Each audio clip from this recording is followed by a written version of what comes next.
김태현님, 성인애님, 그리고 유튜브로도 아트센터님, 박진우님, 헨젤과 그레테님 다 들어주셨습니다. 감사드립니다. 자, 첫 코너 뉴스픽으로 저희는 문을 열어보겠습니다. 월요일과 수요일에는 전혜연 우석대 개공교수님 안녕하세요. 안녕하세요. 전혜연입니다. 네, 조으론 변호사님 안녕하세요. 네, 안녕하세요. 조으론입니다. 자, 두 분과 함께 오늘도 뉴스를 좀 살펴봐야 될 텐데 정치 뉴스부터 좀 살펴보죠. 앞서 말씀드린 국민의힘의 윤석열 대선 후보 이른바 N번방 방지법 고쳐야 한다 하는 입장을 내놨습니다. 민주당의 이재명 후보는 다른 목소리를 내고 있고요. 자, N번방 방지법을 좀 우리가 좀 자세히 들여다보고 각각의 입장도 좀 살펴보도록 하죠. 전 교수님께서 좀 정리를 해 주시겠어요? 예, 이른바 N번방 방지법을 쉽게 인용하려면 N번방 사건을 다시 볼 필요가 있습니다. 네. 디지털 성범죄의 물이 점차 공유되거나 거의 상업적 수준으로 유통되고 심지어 이 불법 동영상을 만들기 위해서 피해자들을 타깃으로 삼아서 협박하거나 이런 것이 조직적으로까지 이루어지는 여러 가지 문제가 종합적으로 드러난 것이었고요. 그렇다 보니까 이것을 막기 위하거나 혹은 처벌을 강화하기 위한 여러 가지 법안이 추진되었습니다. 대표적인 안이 지난해 4월 30일 국회에서 통과된 성폭력범죄처벌특례법 개정안, 형법 개정안, 범죄수익 은닉의 규제 및 처벌 등에 관한 개정안인데 이 내용은 주로 불법 성범죄물을 소지한다거나 유통한 사람들에 대한 처벌이라던가 또는 범죄 수익을 환수하거나 이런 것에 대한 내용이에요. 네. 그런데 이 내용만으로 가능할까? 디지털 성범죄물의 특징이 쉽게 유포되고 쉽게 공유되고 그러다 보니까 실제로 이 성범죄의 피해도 심각하지만 이게 유포되고 이런 과정이 너무 광범위하다는 지적이 있었거든요. 그렇죠. 예. 그래서 이 법이 통과된 이후에 지난해 5월에 국회에서 통과된 법이 전기통신사업법 정보통신망법 개정안입니다. 네. 이 법도 N번방 방지법 중에 하나라고 불리는데 그러네요. 이 법의 주요 내용은 뭐냐면요.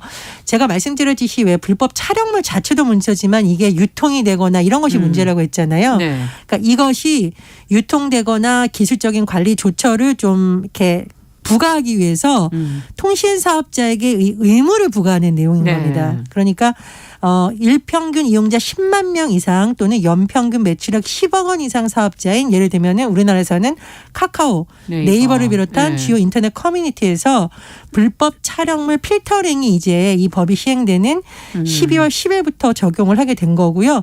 제가 이제 여러 가지 법안을 설명을 드렸는데 가장 마지막에 설명드린 전기통신사업법, 정보통신망법 개정안을 놓고 최근 정치권에서 이견이 표출되고 있는 건데요. 일단은 이 법에 대해서 국민의힘 윤석열 대선 후보가 이 법을 다시 또 개정하겠다 이런 입장을 냈습니다. 그 이유는 사정 검열의 위험성이 있다라는 건데 이 전기통신사업법 정보통신망법 개정안이 헌법 18조에 규정된 통신비밀보호 규정을 침해할 가능성이 있다라고 했는데 윤석열 후보가 예를 든 사례를 보면은 통신비밀 침해 소지를 예로 들면서 귀여운 고양이나 사랑하는 가족의 동영상도 검열이 대상이 된다면 그런 나라가 어떻게 자유의 나라겠느냐 이런 비유를 들었어요. 그런데 이재명 후보는 정반대 입장입니다. 민주당의 이재명 후보가 최근 밝힌 내용을 좀 요약을 해보면 이 법을 다시 고치는 것은 반대한다는 거죠. 네. 첫 번째 이유는 이것은 성착취 범죄를 최소화하기 위해서 여야가 합의를 거쳐 만들어진 법인데 왜 국민의힘이 남 탓하는 것처럼 이 문제 들고 나오냐. 좀 과도한 문제 제기다라는 거고요. 두 번째로 표현의 자유, 언론의 자유 이런 자유는 좋지만 모두 자유 권리엔 한계가 있다라는 말이고요. 참고로 정의당의 장혜영 의원은 국민의힘이 무책임한 선동정치를 하고 있다. 그러니까 같이 통과를 시켜야 하는데 이제까지 분노한 여론을 얘기하는 것은 유체이탈이다라고 하면서 또 비판을 하기도 했습니다. 네. 자, 그렇다면 이 다른 생각 두 분은 어떻게 바라보고 계시는지 지금 N번방 방지법에 대한 개정 논의 여기에 대해서도 또 두 분의 입장을 좀 들어보고 싶습니다. 조으론 변호사께 먼저 여쭤볼까요? 저는 일단 N번방 방지법에 대한 입법 취지라든지 이렇게 법이 만들어진 부분에 대한 필요성은 적극 공감을 합니다. 그런데 이제 법이라는 게 사람이 만들다 보니까 이제 완벽하지가 않죠. 그리고 이 법 같은 경우도 우리나라에서 이렇게 어떤 이름이 붙여진 법들이 있잖아요. 민식이법, N번방 방지법 이런 법들은 사실 장기간에 걸쳐서 이 법에 대해서 국민적 합의나 토론이나 논의에 결과로 법이 만들어지기보다는 예. 문제가 발생했으니까 빨리 이 문제를 해결하기 위해서 어떤 대책 마련이 시급한 이 시급성을 담보로 해서 법이 만들어지는 경우들이 많습니다. 예. 그러다 보니까 법이 원래도 완벽하지 않은데 시급하게 만들다 보니 더 문제가 생기는 건데요. 이 법도 조금 그런 부분에 있어서 문제가 있다고 생각이 됩니다. 어떤 부분이? 일단 지금 시행되는 법이 그 네. 실효성이 좀 낮아요. 왜냐하면 지금 1:1 대화방이나 예. 비공개 대화방 빠져 있고요. 네. 또 텔레그램이나 디스코드 같은 불법 그 성착취 영상물이 굉장히 활발하게 유포되고 있는 그런 플랫폼들은 또 빠져 있어요. 네. 그러다 보니까 실제로 이 법에 의해서 처벌 가능하고 제재가 가능한 대상이 너무 좁아진다.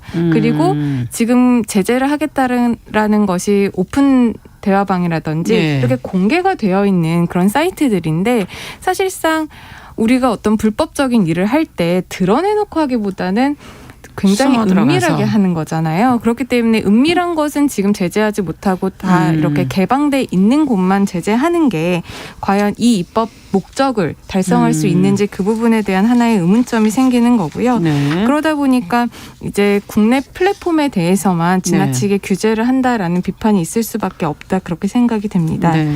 그리고 또 하나는 이게 성범죄 영상인지 그렇지 않은지 확인을 하고 검열을 하는 것이 아니라 일단 모든 영상에 대해서 영상을 게시하기 위해서는 사전 확인이 필요합니다. 아까 말씀해 주신 필터링. 네. 그러니까 이제 불법 영상물 유통을 막기 위해서 일단 모든 영상을 한번 검열을 하고 이게 맞는지 아니면 불법 영상인지를 가려서 이제 제재를 하겠다라는 건데 그러다 보면은 결국 이제 개인들의 표현의 자유가 제한이 되는 결과가 될 수가 있거든요. 물론 이제 개인의 자유라는 거는 뭐 입법 목적이나 아니면은 공익적 목적을 위해 제한을 될 수는 있지만 이 국민들의 권리가 제한될 때는 그 최소한으로 이제 침해가 되는 것인지 그리고 덜 침해하는 방법은 혹시 없는지 그리고 이게 혹시 침해를 한다고 하다 보면 이게 또 과도하게 침해돼서 또 다른 기본권에 침해가 되는 것은 아닌지 이런 부분들을 다 봐야 되는데 지금 그런 부분들에 대한 기준이나 이런 것들이 모호하다 보니까 이게 이제 과잉 제한으로 여겨질 소지가 있다라는 거죠. 그리고 몇 주 전에도 저희 프로그램에서 다뤘었는데 그 민식이법 관련해서 윤창호법 관련해서 그 2회 이상 음주운전을 하면 뭐 처벌한다. 이 부분이 지금 헌법 그 위반으로 결정이 났잖아요. 이것도 이제 급하게 법을 제정하다 보니까 그 부분에 대한 명확한 기준이라든지 명확한 용어 정립이 안 돼서 헌법 위반이 됐었는데 이 법도 그런 기준이나 어떤 제재 방법의 실효성 관련해서 명확하지가 않다 보니까 계속 이런 문제 제기가 되면 일단 법이 만들어져서 시행이 되고는 있지만 나중에 이게 헌법재판 판단을 받아보면 또 이게 위헌이다 하면 또 입법 공백이 생길 수도 있는 것이거든요. 그렇기 때문에 문제가 생겼다라고 한다면 논의가 필요하다라고 생각이 되면 법이 만들어졌다라고 하더라도 개정의 움직임은 필요하다라는 입장입니다. 네. 어떻게 보십니까, 정 교수님께서는? 일단 1:1 채팅방은 적용 대상이 아닙니다. 그러니까 1:1 채팅까지 다 검열하는 거 아니야라는 것은 일부분 오해인 것 같고요. 그리고 이제 서울신문에서 실제로 이 고양이 동영상이나 이런 것까지 다 걸러지냐. 직접 기자가 해본 기사를 봤더니 그것은 아니고 다 통용이 된다. 그 정도의 기술적 보완이라는 것이 아마 여러 가지 샘플링을 하고 있죠. 방통위의 설명을 들어보면 여러 가지 불법 촬영문의 기준을 만들기 위해서 하고 있는 것으로 보이고요. 이제 제가 변호사님 말씀 중에서 이 법의 허점이라는 것은 오히려 빠져나갈 구멍이 너무 많다라는 점에 저는 초점을 두고 있거든요. 그러니까 텔레그램이나 이런 것은 지금 이게 본사가 어디에 있느냐, 국가가 거기에 개입할 수 있느냐 이런 여러 가지 문제가 있잖아요. 국내 플랫폼이 아니어서 그렇죠. 그렇죠. 그렇다 보니 오히려 국내에 있는 업체가 너무 과도하게 한다에 초점이 가 있는 게 아니라 저의 초점은 그렇다면 해외에다가 기반을 두고 있는 것은 국제적인 연대 체계를 만들어서 그 빈틈을 오히려 메워야 된다 저는 초점을 두고 있거든요. 그러니까 보는 관점이 약간 다른다고 생각을 하고요. 두 번째로 제가 이제 국민의힘에서 그동안 나왔던 이제 입법이라든가 부처 관련한 설명을 쭉 이렇게 봤는데 좀 안타깝게도 피해자들이라든가 현실적으로 이제 피해자가 여성들이 더 많다 보니 그런 점을 너무 간과한 것이 아닌가라는 아쉬움이 드는데 남성 피해자가 없다 이런 것이 아니라요. 통계상으로 나온 게 90% 이상이 보통 이제 남성들이 가해자인 경우가 아직은 많고 그렇죠. 여성들이 피해자인 많은 현실을 봤을 때 이준석 대표가 주장했던 여가부 폐지 주장 그다음에 이후에 윤석열 후보가 당선된 이후에 일각에서 나왔던 그 성범죄 무고죄 강한 법안 그리고 지금 나온 엠번방까지 쭉 관통하는 키워드를 보면 이게 정말 피해자를 위한 어떤 강화 방안에 초점이 가 있게 있다보다는 일부 내가 어떤 이 법에 걸려서 처벌을 받는 거 아니냐라는 두려움이 더 많이 반영되어 있다. 그래서 이것은 관점이 너무 일부 남성들의 주장만 반영이 된 것 아닌가라는 아쉬움이 듭니다. 그래서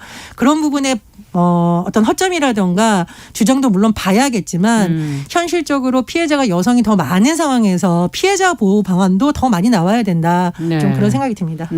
일단 교수님께서 말씀을 하신 부분에 이제 일부 공감을 하고요. 아마 맥락적으로 지금 이 순간에 연결되어 있는 그렇죠. 제안들과 연결이 되어 있기 때문에 또 문제다 맞습니다. 이런 지적을 좀 해주신 거죠. 네, 그렇습니다. 그런데 이제 이게 이 법 자체가 지금 뭐 없어져야 된다 그런 부분의 주장은 아닐 거라고 저는 생각을 합니다. 저 역시도 이 법이 있어야 하는 것에는 그렇죠. 적극 공감을 하지만 지금 입법적으로 명확하지 않고 기준이 모호하니 그 부분을 이제 개정하자는 것이고요. 지금 그 말씀해 주셨다시피 해외에 있는 그런 사이트들에 대해서 우리가 지금 이 법으로 제재를 할 수가 없어요. 그런데 일단 법은 만들어 놨잖아요. 그럼 그 법에 적용이 대상이 되는 사람들은 오히려 그런 일이 벌어지지 않는 그러니까 과도한 제한일 수 있다라는 겁니다. 그렇기 때문에 그 부분에 대해서 다시 한번 논의를 해봐야 된다 이런 입장이고요.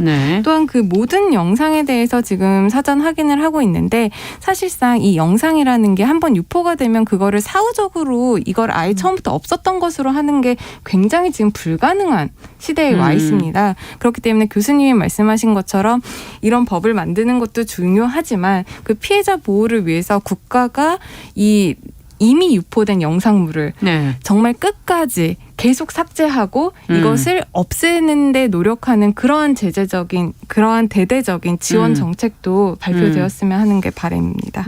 사후에 사전이 아니라 사후를 지금 말씀하시는 건가요? 정 교수님께서 좀 더 얘기를 해 주시죠. 그러니까 피해자 보호. 이 법이 만들어졌을 때 그 이제 인터넷 업계에서 굉장히 반발했었거든요. 그랬겠네요. 그러니까 우리는 이제 좀 요약해서 말하자면 우리가 아니라 사실은 불법 성범죄물이 만들어지는 근본적인 문제 해결해야 되는 거 아니냐. 맞죠. 그러나 이제 우리가 장기적 과제, 단기적 과제를 봤을 때 그건 이제 장기적 과제로 우리가 같이 노력해야 되는 거고 단기적으로 지금 당장 유포가 되고 있으니까 누군가 이거 좀 차단해야 되거든요. 근데 국가가 차단하는 방법도 있지만 국가가 또 네이버나 카카오에서 하는 거를 일일이 할 수 있는 법적 근거가 없잖아요. 그러다 보니 사업자들도 일정 부분 책임을 물어라라는 취지였던 것 같고요. 이제 법적인 어떤 허점이 있다면 저는 이렇게 논의를 하는 건 좋다라고 생각을 합니다. 다만 이런 법을 만들었을 때 거의 뭐 170명 이상이 찬성을 했다고 해요. 그러면 이건 민주당뿐만 아니라 국민의힘 의원들도 다수가 들어가 있었거든요. 그러니까 이거를 대선 후보가 어떤 의지로 삼는 건 좋은데 왜 이 법이 나왔고 이 법이 못지않게 피해자 보호를 위해서도 보수당에서도 더 많은 지원이 나와야 제가 아까 말씀드렸던 맥락에서의 좀 논쟁과 또 다른 면에서의 논란을 좀 줄지 않을까 그런 생각이 듭니다. 그런데 지금 이 영상이 불법 영상인지 확인하고 그거를 게시글을 내리는 게 아니라 모든 영상을 올리는데 사전적으로 한번 검사를 하고 이제 올리거나 말거나 이걸 결정하겠다라는 거잖아요. 그러면 결과적으로 일반 국민들이 올리는 모든 게시물들이 사전 검열의 대상이 될 수밖에 없습니다. 그렇기 때문에 이것은 결론적으로는 이제 헌법 18조에 있는 모든 국민은 통신의 비밀을 침해받지 않는다. 민주주의의 거의 대원칙이라고 할 수 있는 이런 표현의 자유라든지 통신비밀 보장 이 부분의 기본권을 심각하게 침해하는 행위로밖에는 지금 볼 수가 없어요. 법적으로는. 그렇기 때문에 이 부분을 침해를 덜 하면서도 우리가 추구하는 공익적 목적을 달성하기 위한 조금 더 법이 세심하게 기준을 설정할 필요성 이 부분에 대해서 개정을 논의하자라는 취지로 받아들인다면 그 부분은 많은 분들이 공감을 하실 거라고 생각을 합니다. 네, 두 분이 동의해 주신 거는 어쨌든 피해자 보호 쪽에 어떻게 그러면 또 보완을 할 수 있을까에 조금 더 방점을 찍어서 이 부분도 같이 얘기가 되어진다면 논의를 해볼 수는 있지 않겠는가 정도까지로 얘기를 정리를 해보도록 하겠습니다. 자, 두 번째 뉴스로 또 가보도록 하죠. 이제 오늘부터 이 다중이용시설 등의 방역 패스가 본격 시행이 된다고 지금 알려지고 있습니다. 자영업자들 사이에서는 지금 여러 가지로 부담이 커지고 있는 그런 상황이고 부담이 커진다는 그런 목소리도 좀 나오고 있는데요. 관련 내용 조론 변호사께서 좀 정리해 주시면 같이 한번 저희가 또 알아둬야 될 것들 또 자영업자들이 또 너무 힘든 부분이 무엇인지 좀 한번 들여다보도록 하죠. 네, 이제 방역 패스가 오늘부터 다중이용 시설 이 대상이 확대가 되는데요. 네. 기존에는 유흥시설이나 노래 연습장, 실내 체육시설, 목욕장업, 경륜, 경정, 경마, 카지노 이 부분에만 이제 방역 패스가 적용이 됐던 것이 오늘부터는 식당, 카페, 학원, 영화관, 독서실, 멀티방, PC방, 도서관, 마사지 안마소 등 16종으로 훨씬 확대가 됩니다. 네. 그러다 보니까 이제 방역 패스를 확인하지 않고 이용하다 적발되면 과태료가 부과가 돼요. 이용자 같은 개인의 경우에는 네. 10만 원이 부과가 되고 사업주는 1차 적발 시 150만 원, 네. 2차 적발 시에는 300만 원, 그리고 사업주는 추가로 영업정지 10일, 20일, 3개월 영업정지에다가 이제 3차 이후에는 시설 폐쇄까지 가능하게 됩니다. 시설 폐쇄까지요? 네. 네. 그래서 이제 식당이나 이제 카페가 필수 이용시설로 들어가다 보니까 방역 패스가 없는 1인이나 사적 모임 가능 인원 내에서의 미접종자 1인 같은 경우에는 이제 이용이 가능하지만 네. 방역 패스가 없는 2인이 식당이나 카페를 이용을 이제는 못하게 되는 겁니다. 네. 그런데 이 방역 패스라는 것도 이제 백신 접종 증명서라고 해서 우리가 그렇죠. 그 질병관리청에서 어플로 이제 제시하고 있는 그 쿠브 어플에 들어가면 이제 백신 접종 증명서가 뜨잖아요. 네. 이런 것 아니면 그 PCR 음성 확인서만 이제 방역 패스로 이용이 가능하게 되고요. 예. 그 백신 접종 같은 경우에는 2차를 접종한 날로부터 14일이 지나고 그 이후부터 6개월까지가 현재 유효 기간으로 되어 있습니다. 그리고 유효 기간이 6개월까지군요. 네, 지금. 6개월입니다. 네. 그리고 음성 확인서는 PCR 검사만 되고요. 네. 그리고 음성 확인서의 결과가 등록된 시점부터 24시간이 경과한 날의 24시까지 라고 하니까 정확히 48시간은 아닌 것 같고 그러네요. 48시간 이내만 유효 기간으로 인정된다고 이해를 하시면 됩니다. 그러면은 이제 코로나 관련해서 방역 패스를 이제까지는 우리가 수기 명부를 많이 작성했잖아요. 그것도 작성했죠. 네. 그런데 이게 이제 원칙적으로 금지가 되고요. 왜냐하면 이게 오기로 작성을 하는 경우들도 많다 보니까 수기 명부 작성은 예외적으로 일부 고령층이라든지 청소년 등만 예외적으로 작성을 할 수 있다고 합니다. 그리고 우리가 요즘 백신 접종 확인하기 위해서 QR코드를 찍는 곳도 있지만 우리가 안심콜이라고 해서 전화로 하는 경우도 있잖아요. 근데 이 방역 패스에서 우리 많은 분들이 알아두셔야 될 게 안심콜은 안 된다는 겁니다. 왜 안 되는 거죠? 이제 QR 체크인 같은 경우에는 방역 접종을 했는지 여부가 나오는데요. 그렇죠. 안심콜만 가지고는 이 사람에 대한 어떤 신분 확인을 할 수 있지만 이 사람이 백신 접종을 했는지는 여부가 확인이 안 되기 때문에 안심콜로는 부족하고 안심콜을 하고 QR 체크인을 추가로 해야 방역 패스가 완성이 되는 겁니다. 미성년자의 경우에는 지금 백신 패스 제도 적용이 유예가 되고요. 오는 2022년 2월 1일부터는 이제 미성년자에게도 포함된다고 하니까 아직은 미성년자가 카페나 식당을 이용하는데 문제는 없을 것 같습니다. 그렇군요. 이렇게 이제 방역 패스가 본격적으로 시행이 되다 보니까 이제 이거를 일일이 검사를 해야 하는 자영업자 입장에서는 인력 문제도 있고 또 이것 때문에 사람들이 오지 않으면 영업에도 심각한 문제가 생기거든요. 그 부분에 대한 이제 비판 여론도 많이 생기고 있습니다. 네.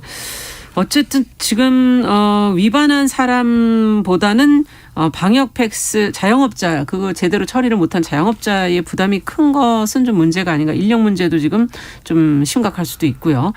어떤 부분이 문제가 더 될 수 있는지 어떻게 개선하면 좋을지 두 분 생각을 좀 들어보죠.